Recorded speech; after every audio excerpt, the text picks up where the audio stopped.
Judas Iscariotes era um homem comum, oriundo da cidade de Queriote, no sul de Judá. Como tantos outros judeus da época, ele carregava no coração o desejo profundo de ver Israel restaurado, livre da opressão romana. Quando Jesus, o Nazareno, começou a pregar, muitos corações se abriram para a possibilidade de um novo líder, um Messias que redimiria o povo e traria glória a Israel. Para Judas, isso era mais do que uma simples esperança, era um anseio de sua alma. Mas ao seguir Jesus, ele logo começou a perceber que algo não estava de acordo com suas expectativas. Jesus não falava de um reino terreno, cheio de riquezas e poder. Ele falava de um reino que não era deste mundo, um reino que estava dentro de cada um, que transcende as preocupações materiais. O coração de Judas, que ansiava por uma transformação visível, se viu perturbado. Como poderia o Messias, que ele esperava ser tão diferente do que Jesus mostrava? Como poderia aquele homem, que falava de humildade e de servir ao próximo, ser o libertador que Israel necessitava? Jesus, em sua sabedoria, sabia que Judas carregava um coração dividido. Ele sabia da luta interna de Judas entre a sua fé no Messias e as suas próprias ambições pessoais. E ainda assim, ele chamava Judas, oferecendo-lhe uma oportunidade para compreender a profundidade do reino de Deus. Mas Judas, com seus olhos fixos no poder terreno, não conseguia ver além da superfície. O mistério de Jesus crescia em Judas.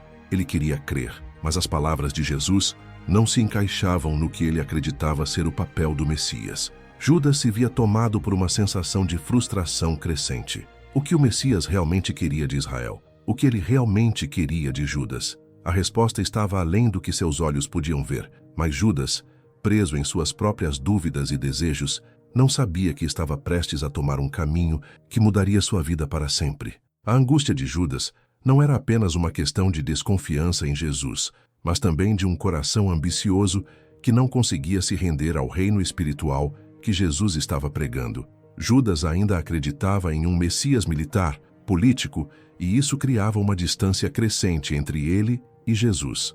Enquanto os outros discípulos seguiam com fé, Judas estava cada vez mais dividido, a dúvida e o desespero começando a tomar conta de sua mente. E a pergunta que o consumia era: será que este homem realmente é o Messias prometido, ou ele é apenas mais um pregador com ideias radicais? Os dias seguintes foram uma sequência de momentos de reflexão e de crescente desconforto para Judas. Ele observava atentamente tudo o que acontecia ao redor de Jesus, absorvendo as palavras do Mestre, mas também questionando os métodos de conduzir o ministério. A vida de Jesus e dos discípulos estava marcada pela simplicidade, por uma pobreza que não parecia condizer com o poder que o Messias deveria demonstrar. Para Judas, aquilo não fazia sentido. Em sua mente, o reino de Deus deveria ser acompanhado de riquezas, de uma grande vitória política e militar que libertaria Israel do jugo de Roma. Mas, ao contrário, ele via Jesus indo de cidade em cidade, pregando sobre o amor e o perdão, alimentando os pobres, curando os doentes e ignorando as riquezas materiais. A visão de um Messias com uma missão espiritual transcendia completamente os planos de Judas. O que ele esperava era um líder, uma figura de autoridade que tomasse o poder e restaurasse a glória de Israel. Mas Jesus parecia seguir um caminho completamente diferente, um caminho de humildade e sacrifício. Enquanto Judas via tudo isso, o coração dele se apertava. Ele não entendia. Ele se sentia desconfortável e, mais que isso, sentia uma frustração crescente. Por que não utilizar os recursos de forma mais eficiente? Por que não preparar um exército, conquistar Roma, fazer o que era necessário para restaurar Israel? Essas perguntas começaram a martelar em sua mente. Ao assumir o cargo de tesoureiro dos discípulos, Judas começou a administrar o dinheiro do grupo, mas logo sua avareza se fez presente. Ele começava a ver o dinheiro não como uma forma de sustentar o ministério, mas como um meio de alcançar seus próprios desejos.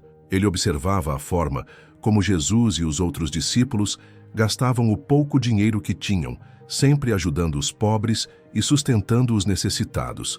Para Judas, aquilo parecia um desperdício. Ele acreditava que o dinheiro poderia ser melhor utilizado, talvez para um futuro mais grandioso, algo que realmente pudesse transformar Israel em uma nação poderosa. Jesus, no entanto, nunca deu importância ao acúmulo de riquezas, e isso era o que mais incomodava Judas. Ele não conseguia ver a importância do que Jesus estava realmente oferecendo.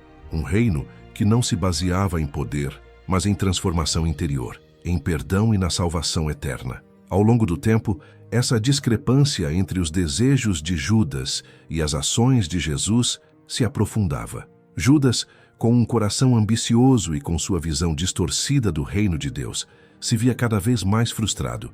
Ele queria mais.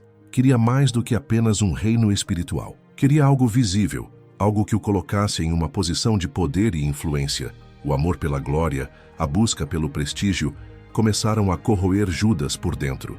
Ele via que, em cada gesto de generosidade de Jesus, em cada ato de compaixão pelos pobres e aflitos, o caminho para o poder material se afastava mais e mais. A ideia de um Messias humilde e servo, que colocava os outros à frente de si mesmo, não fazia sentido para Judas. Para ele, um Messias deveria ser alguém que trouxesse a glória de Israel de volta, com poder, riqueza e domínio sobre as nações. A insatisfação de Judas começou a crescer. Seus pensamentos estavam se tornando cada vez mais sombrios. Ele sentia que algo precisava ser feito para restaurar o plano original, aquele que ele acreditava que Deus tinha para Israel, um plano de grandeza e domínio sobre as nações. Em seu coração, Judas estava cada vez mais decidido a ver o Messias agir de acordo com os seus próprios desejos, mas ele não percebia que a verdadeira grandeza de Jesus estava justamente em seu caminho de humildade e sacrifício. As dúvidas e o desejo de poder começaram a envolver Judas como uma tempestade, e ele se viu em um dilema: continuar ao lado de Jesus e aceitar o que ele ensinava, ou buscar um caminho mais rápido para alcançar os seus próprios objetivos. Judas já estava se afastando da verdadeira mensagem do Mestre. Ele não estava mais ouvindo com o coração puro, mas com a mente voltada para o que poderia obter para si mesmo.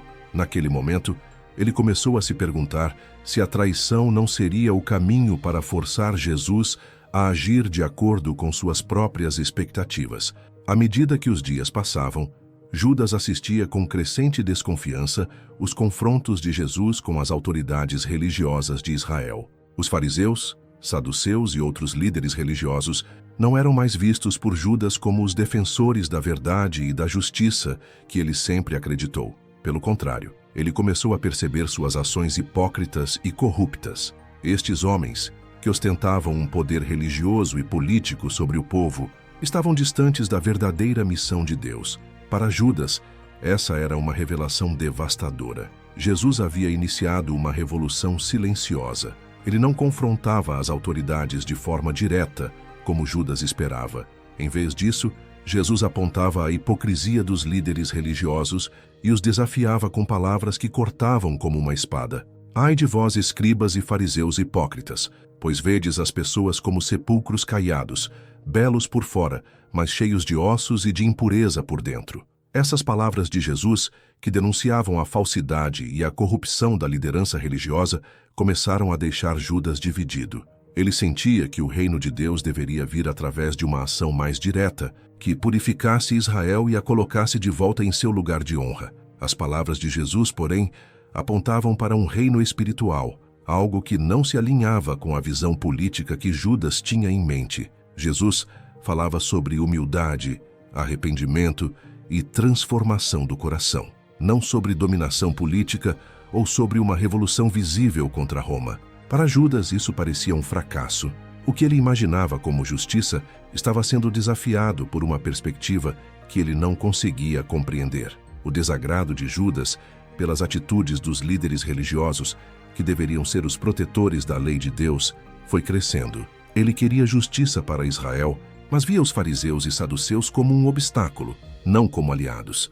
No entanto, o que o incomodava profundamente era o comportamento de Jesus.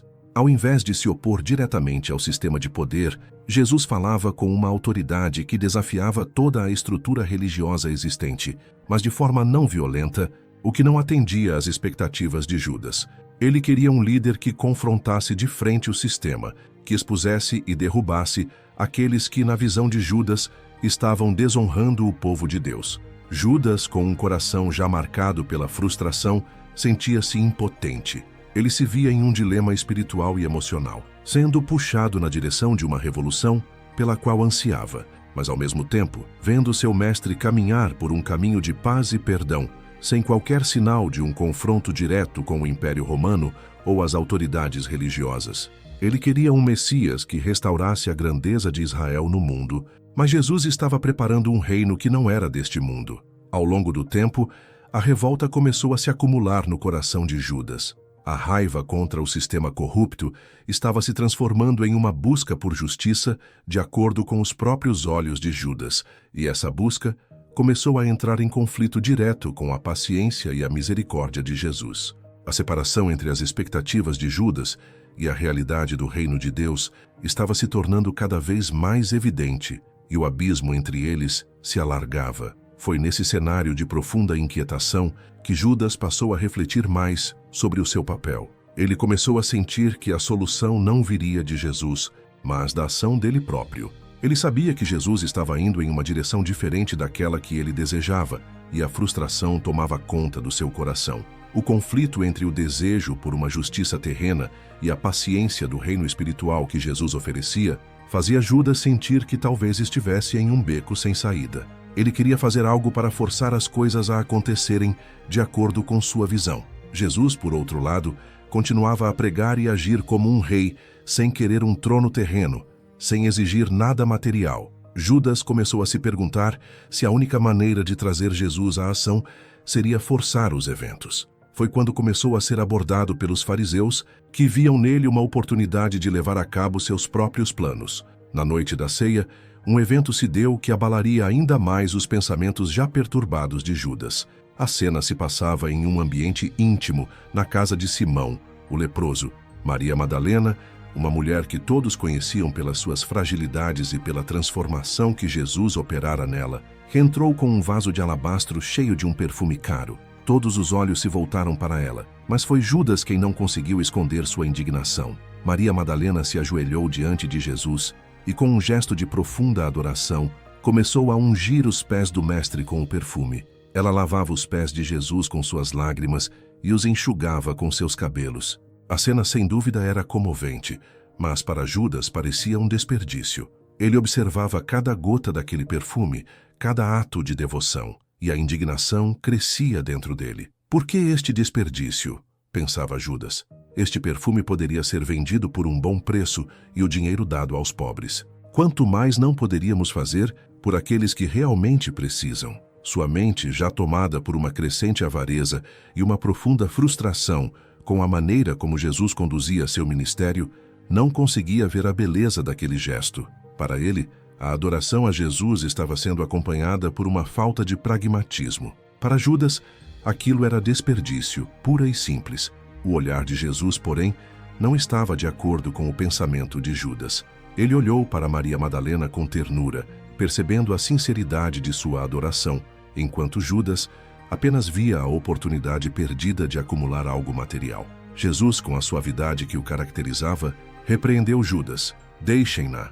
Ela fez o que podia ungindo o meu corpo para a sepultura. Essas palavras, simples, mas carregadas de significado, calaram fundo no coração de Judas. Jesus sabia o que estava prestes a acontecer. Maria estava antecipando, de forma simbólica, a morte de Jesus, uma morte que ele próprio, Judas, estava começando a planejar. O contraste entre a adoração verdadeira de Maria e a frustração crescente de Judas era claro. Maria via em Jesus a beleza de um amor incondicional e uma redenção profunda, enquanto Judas começava a se afastar ainda mais da compreensão do reino de Deus. Enquanto Judas, em seu coração, se via irritado e incomodado, Jesus mostrava a todos, e a Judas especialmente, que o valor das coisas não se media pelo dinheiro, mas pela entrega sincera e pela verdadeira devoção. A cena em si não era sobre o perfume ou o custo material, era sobre algo mais profundo, a antecipação de um sacrifício que iria além de qualquer riqueza terrena. Judas, no entanto, não estava mais disposto a se render à visão de Jesus. O gesto de Maria Madalena em sua mente havia confirmado o que ele já temia. Jesus não estava caminhando em direção à vitória política que ele desejava. Ele não estava criando o reino de Israel, de acordo com as suas expectativas. A paciência de Jesus com a pobreza com a adoração simples e sem ostentação, só reforçava a frustração de Judas. Ele estava perdido em seu próprio desejo de um Messias terrenal, e o gesto de Maria apenas aprofundou sua desilusão. Foi naquela noite que o desejo de Judas por algo mais concreto, algo mais tangível, começou a se transformar em uma semente de traição. Ele já começava a ver que se Jesus não agisse conforme seus planos, talvez fosse necessário forçar a situação. E, secretamente, um plano começou a se formar em seu coração. O peso da decisão estava prestes a tomar conta de Judas. Ele já não via mais a oportunidade de um futuro glorioso em Jesus. A adoração que outros viam como beleza, Judas agora a via como um obstáculo para suas próprias aspirações. Ele sentia que, talvez, ao trair Jesus, ele finalmente pudesse desencadear a ação que ele tanto esperava. E a escuridão, que já tomava seu coração, estava prestes a levá-lo a um caminho sem retorno. Foi no silêncio da noite, após o ato de adoração de Maria Madalena, que o peso das palavras de Jesus ainda ressoavam no coração de Judas. Ele não conseguia compreender o que estava acontecendo. O Messias, que deveria restaurar a glória de Israel, não parecia se mover na direção do poder, mas em um caminho que o desconcertava mais a cada dia. Judas, em sua mente e coração, já não via como voltar atrás. Ele sentia que, se quisesse algo mais grandioso, mais visível e tangível, precisaria forçar as circunstâncias. Foi nesse momento de incerteza que os fariseus e líderes religiosos começaram a se aproximar dele. Sabiam que Judas estava em conflito, que ele não estava satisfeito com o rumo que as coisas estavam tomando.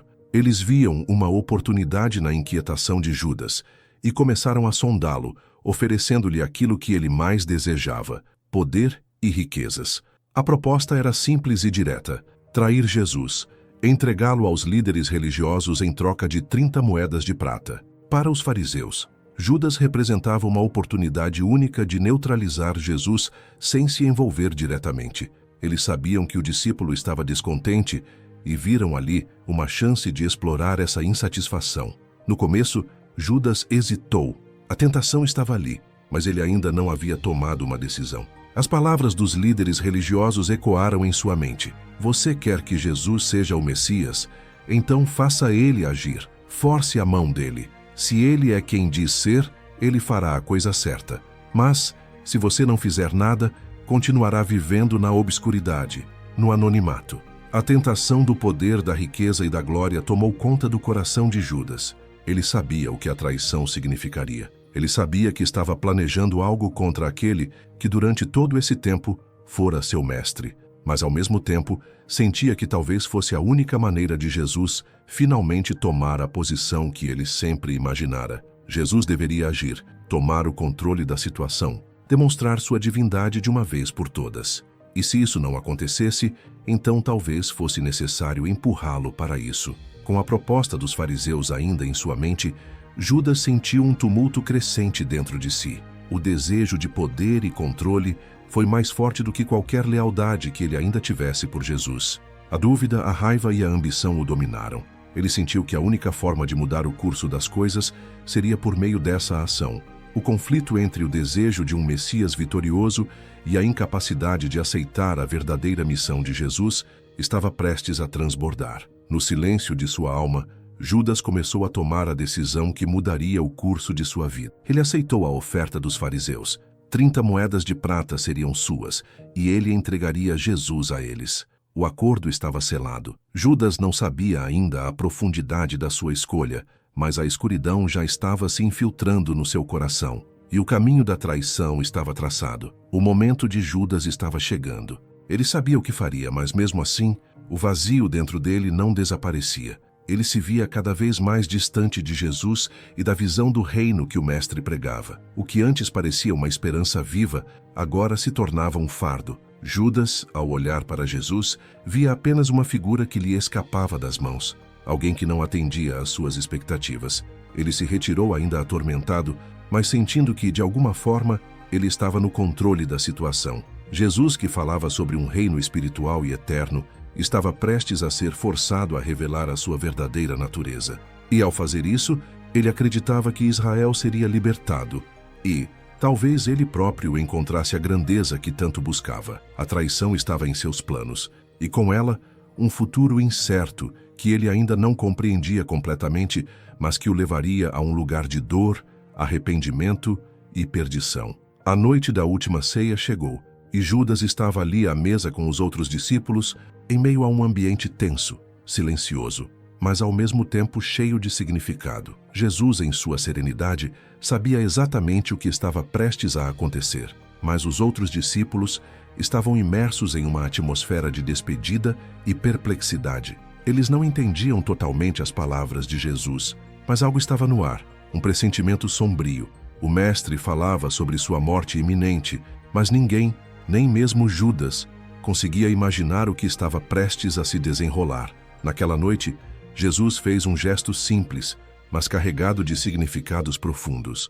Ele tomou o pão, partiu-o e o deu a cada um dos discípulos, dizendo: "Este é o meu corpo que é dado por vós." Depois ele tomou o cálice e o ofereceu a todos, dizendo: "Este cálice é a nova aliança no meu sangue, que é derramado por vós." Mas Judas não conseguia se concentrar. Seus olhos estavam fixos em Jesus, mas sua mente estava distante, envolta em pensamentos turbulentos. Ele sabia que o momento da traição estava se aproximando. O peso da decisão que havia tomado o pressionava, mas ele se sentia incapaz de voltar atrás.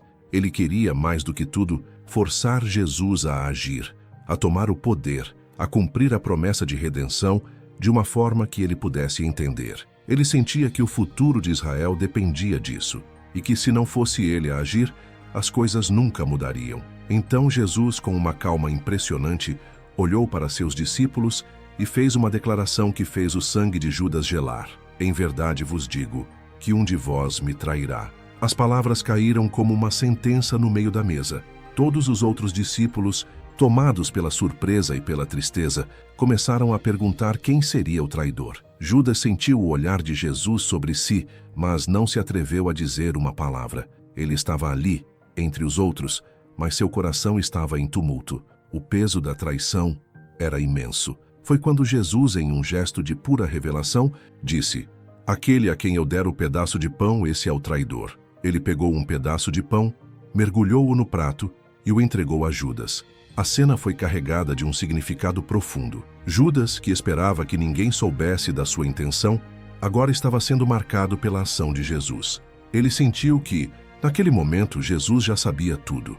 O olhar sereno de Jesus parecia penetrar em sua alma, mas Judas, imerso em sua decisão, não conseguia voltar atrás. O diabo, que já estava tomando o controle de seu coração, se apoderou ainda mais de Judas. As palavras de Jesus pareciam não mais tocar seu coração. Ele estava perdido em seus próprios planos, em sua própria visão distorcida do que o Messias deveria ser. Ele recebeu o pedaço de pão com as mãos trêmulas e, com um coração pesado, se levantou da mesa e saiu. O mestre não o impediu, mas sua alma estava marcada pela decisão que tomara.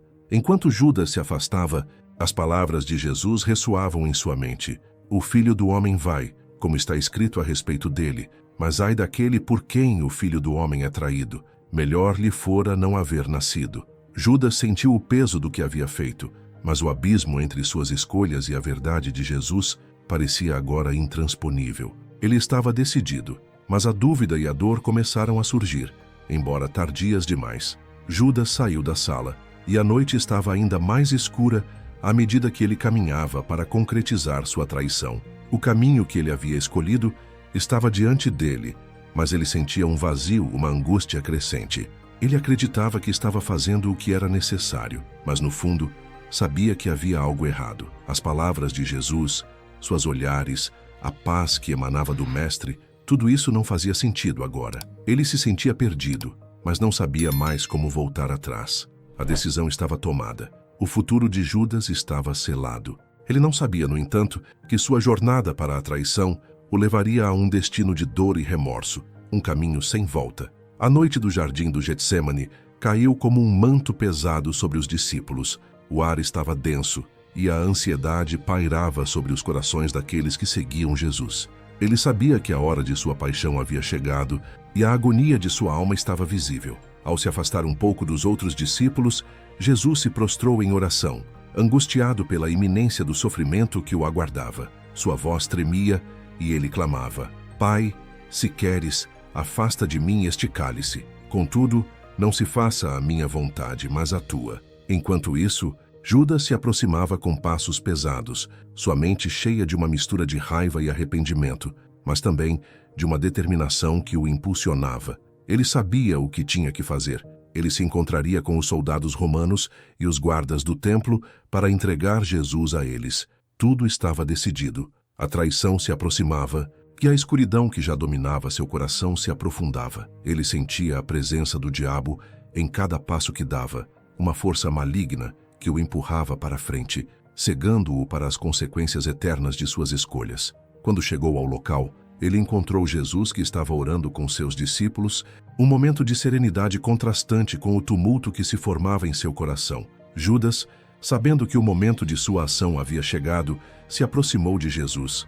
A dor que ele sentia não era mais apenas uma angústia da alma, mas também o peso de um ato irreversível. E como se sua alma ainda tentasse se convencer do que estava fazendo, Judas cumpriu a promessa feita aos fariseus, com um beijo de amizade, de aparente lealdade, mas que na verdade era um símbolo de traição. Judas entregou o mestre. A quem eu beijar, esse é o homem. Prendeu-o, disse ele aos soldados, com um sorriso forçado e o olhar vazio. O beijo, um sinal de carinho e intimidade, agora se tornava o maior símbolo de traição. O coração de Judas estava pesado e seus olhos, que antes estavam repletos de esperança, agora estavam opacos, como se ele já soubesse que, a partir daquele momento, sua vida jamais teria volta. Jesus, que já sabia de tudo, olhou profundamente nos olhos de Judas. Judas, com um beijo, traíste o Filho do Homem? A pergunta de Jesus foi mais uma que atingiu o coração de Judas como uma flecha. Ele sentiu que sua alma estava sendo desnudada, que sua ação havia sido exposta ao olhar penetrante de Deus. Mas em vez de arrependimento, ele apenas viu a resolução silenciosa de Jesus, que não resistiu à prisão. Jesus sabia do que se passava no coração de Judas, mas não impediu a traição. Ele não revidou, não se afastou. Jesus simplesmente aceitou o preço que deveria pagar. Os soldados então avançaram, e Judas observou o arresto de Jesus com uma sensação crescente de angústia. Ele sentia como se sua própria alma estivesse sendo arrancada, mas o que o dominava não era a consciência plena do mal que acabara de cometer, mas uma angústia mais profunda. Ele não sabia mais como voltar atrás. Ele já havia cruzado a linha, e a cena que se desenrolava diante de seus olhos só confirmava a tragédia de sua decisão. O silêncio de Jesus diante da acusação, a calma do mestre diante do sofrimento iminente, tudo isso parecia quebrar Judas por dentro. E enquanto o mestre era levado pelos soldados, Judas ficou ali, paralisado, sem saber o que fazer com o vazio que se formava em seu peito. Ele sentia que o caminho da traição o havia levado a um lugar de escuridão total. Não havia mais justiça em seu coração, não havia mais glória. O Messias que ele traíra não reagia como ele imaginara, não se levantava para conquistar o reino que Judas havia desejado. Foi então que o arrependimento começou a tomar conta de Judas. Ele já não sabia o que fazer, nem como se livrar do peso que carregava. Ele se afastou, mas o vazio dentro dele era agora imenso. O som dos passos dos soldados ecoava em sua mente, misturado com as palavras de Jesus. Ai de quem traiu o Filho do Homem. Ele havia cometido um erro irreparável. O arrependimento crescia como uma onda que o consumia. Mas o que ele faria agora? Ele sabia que não podia desfazer o que tinha feito, e a escuridão que se espalhava por sua alma só aumentava a dor. Judas queria voltar no tempo, mas a traição já estava consumada. Ele havia vendido sua alma por 30 moedas de prata, e agora, diante de tudo o que se desenrolava, ele não sabia se poderia viver com o peso dessa decisão. O arrependimento tomava conta de Judas, mas ele estava perdido, sem saber como encontrar a salvação que Jesus oferecia a todos, menos a si mesmo. O dia seguinte começou com uma sensação pesada de traição no ar. Judas, ainda consumido pela angústia, viu Jesus sendo levado para diante de Caifás, o sumo sacerdote, e os líderes religiosos, que estavam decididos a condená-lo. Eles tinham procurado por tanto tempo uma maneira de silenciar Jesus, de acabar com a ameaça que ele representava para a sua autoridade. Agora, finalmente, haviam encontrado um traidor entre os discípulos, alguém que os entregaria ao mestre. Judas observava de longe, em meio à multidão, O julgamento que se desenrolava diante de seus olhos, o som das acusações, a fúria dos fariseus, tudo aquilo parecia estar em câmera lenta. O rosto de Jesus, marcado pela dor e pela injustiça, refletia uma paz que Judas não conseguia compreender. Como poderia alguém ser tão calmo diante de tanta violência, diante da mentira que estava sendo construída ao seu redor? A cada acusação lançada contra Jesus, o coração de Judas se apertava mais e mais. Ele sentia como se o peso de sua traição estivesse esmagando sua alma. Cada palavra de condenação contra Jesus o atingia como uma flecha, e a culpa se aprofundava em seu peito. Ele queria gritar, queria pedir perdão, mas o que ele fizera era irreparável. Ele sabia que não poderia voltar atrás. Em meio à confusão do julgamento, Judas tentou fazer o que parecia ser a única coisa possível: devolver as 30 moedas de prata. Ele correu para o templo, procurando os sacerdotes, tentando desesperadamente desfazer o que fizera. Pequei, disse ele, traindo o sangue inocente. Suas palavras saíam tremendo, mas a resposta que recebeu foi ainda mais devastadora. Os sacerdotes o olharam com desdém e disseram: "O que nos importa? Isso é um problema seu."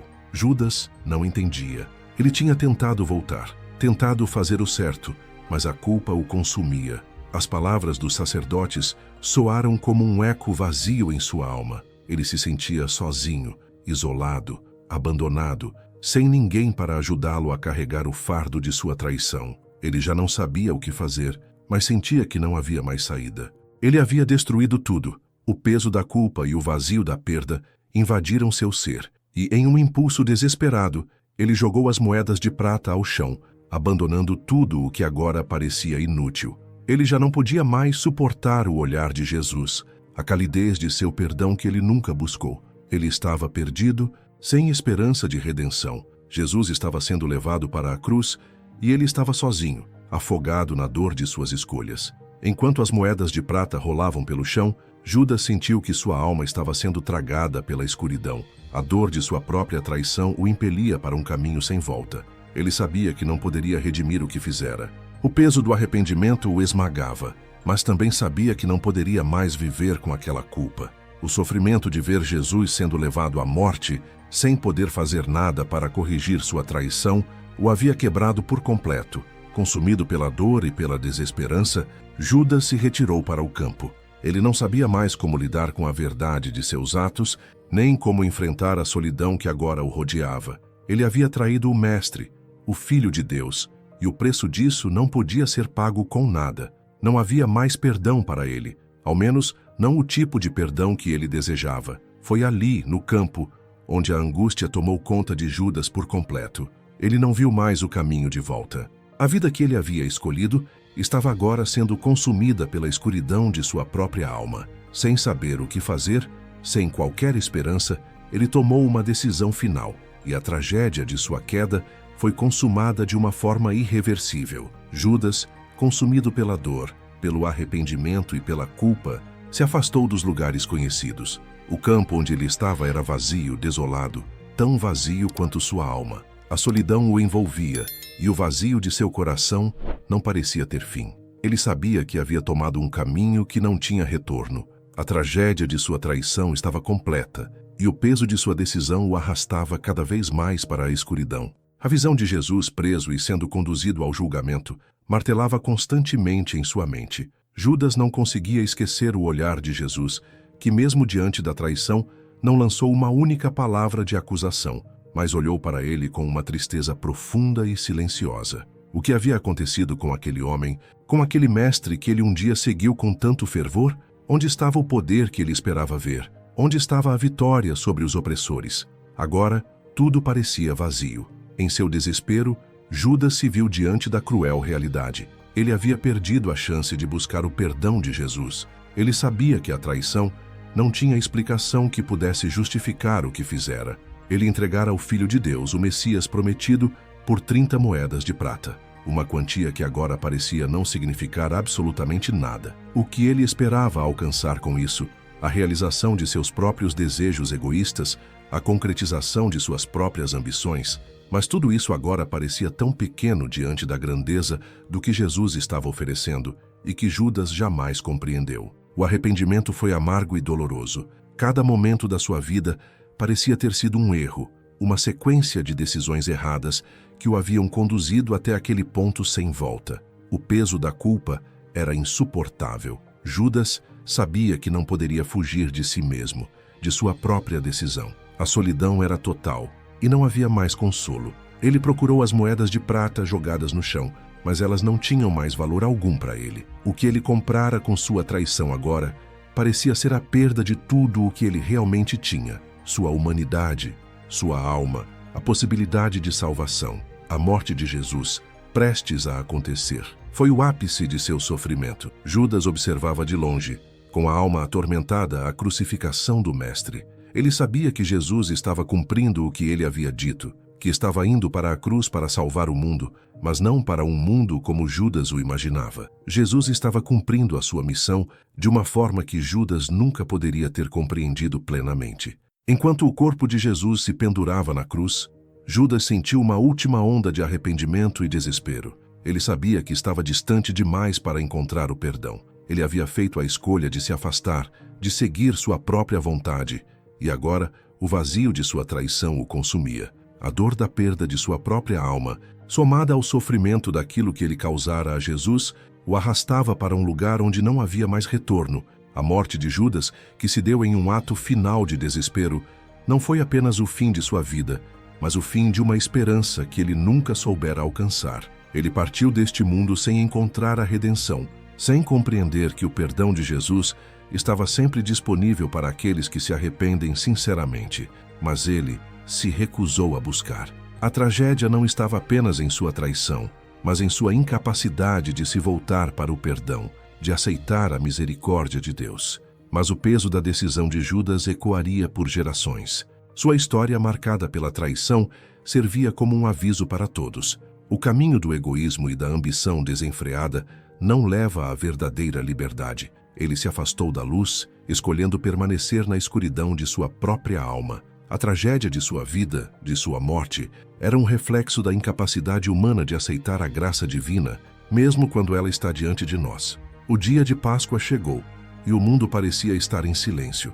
Os seguidores de Jesus, ainda chocados com sua morte, não podiam compreender plenamente o que acontecera. O mestre que fora preso, açoitado e crucificado, agora parecia ser apenas uma lembrança distante, um homem cuja missão havia terminado de forma trágica. No entanto, o que eles não sabiam é que a morte de Jesus não era o fim da história. Ela era, na verdade, o início de algo ainda maior, algo que traria redenção para o mundo inteiro. Maria Madalena foi a primeira a chegar ao túmulo. Ela encontrou a pedra removida da entrada e o sepulcro vazio. O medo e a confusão tomaram conta de seu coração. Ela correu para contar aos discípulos e logo todos estavam reunidos, perplexos e incertos. Mas naquele momento, o impossível aconteceu. Jesus apareceu a Maria, ressuscitado, vivo, em sua gloriosa transformação. A tristeza e a dor foram substituídas por uma alegria indescritível. Jesus, com um sorriso sereno e a paz inconfundível que só ele poderia oferecer, disse: "Mulher, por que choras? A quem buscas?" Maria, sem compreender, pediu ao guardador do jardim onde havia colocado seu corpo, mas logo se deu conta de que aquele homem era Jesus, o próprio Senhor ressuscitado. Ele a chamou pelo nome, e sua visão foi aberta. Jesus estava vivo. A promessa que ele havia feito estava cumprida. A morte não tinha poder sobre ele, e a vida eterna estava agora ao alcance de todos. A revelação da ressurreição de Jesus trouxe uma onda de esperança e fé renovada entre os discípulos. No entanto, essa vitória de Cristo não foi apenas um ato de poder divino. Ela carregava uma mensagem de perdão, de reconciliação e de transformação. O reino de Deus não seria um reino visível e terreno, como Judas imaginava, mas um reino eterno que começava nos corações daqueles que seguiam a Cristo. E mesmo no fim da história de Judas, havia uma mensagem de reflexão profunda. Judas, que havia traído Jesus e carregado consigo o peso da culpa e do arrependimento, jamais soubera experimentar a misericórdia de Cristo em sua totalidade. A sua morte, trágica e irreversível, não deixava espaço para o arrependimento que poderia ter levado à salvação. Mas isso não significava que a morte de Cristo não fosse um símbolo de redenção para todos. A ressurreição de Jesus revelava que para quem se voltasse a Ele com um coração sincero e arrependido, A graça seria oferecida, sem exceção. Se Judas tivesse se voltado para Jesus, reconhecido a grandeza do sacrifício de Cristo e se arrependido genuinamente, ele também teria encontrado perdão. Mas Judas, com sua amargura e cegueira espiritual, não conseguiu ver isso. Ele escolheu o desespero e a solidão, em vez de se render à misericórdia infinita de Deus. A ressurreição de Jesus, então, não é apenas a vitória sobre a morte, mas a vitória sobre o pecado, o arrependimento e a separação de Deus. Ela é a garantia de que o perdão é possível, mas também o lembrete de que é necessário buscá-lo enquanto há tempo. Jesus, com sua morte e ressurreição, oferece a todos a oportunidade de uma nova vida, uma vida em Cristo, onde não há mais condenação, mas perdão e paz. E assim, a história de Judas, marcada pela traição e pelo arrependimento tardio, serve como um reflexo do que acontece quando o ser humano escolhe seguir seus próprios caminhos, ao invés de aceitar a graça oferecida por Deus. Enquanto Judas morreu sozinho, sem experimentar a plenitude do perdão, a ressurreição de Jesus traz a todos a chance de redenção. O convite está sempre aberto. Voltai-vos para Ele, pois em Cristo há sempre uma nova oportunidade, uma nova chance de vida para aqueles que se arrependem e creem. A história de Judas não é apenas a história de uma traição, mas também a história de um coração perdido que não se rendeu à misericórdia de Deus. Mas, ao mesmo tempo, a ressurreição de Jesus oferece a todos a chance de transformar suas próprias vidas, de deixar a escuridão para trás e caminhar para a luz do perdão e da salvação eterna. A redenção, a graça, a misericórdia de Deus, tudo isso se revela na vida, morte e ressurreição de Cristo. E para todos que se voltam para Ele, há sempre esperança, há sempre vida. Espero que tenham gostado da história. Comentem de onde vocês estão assistindo. Deixem um like e inscrevam-se no canal.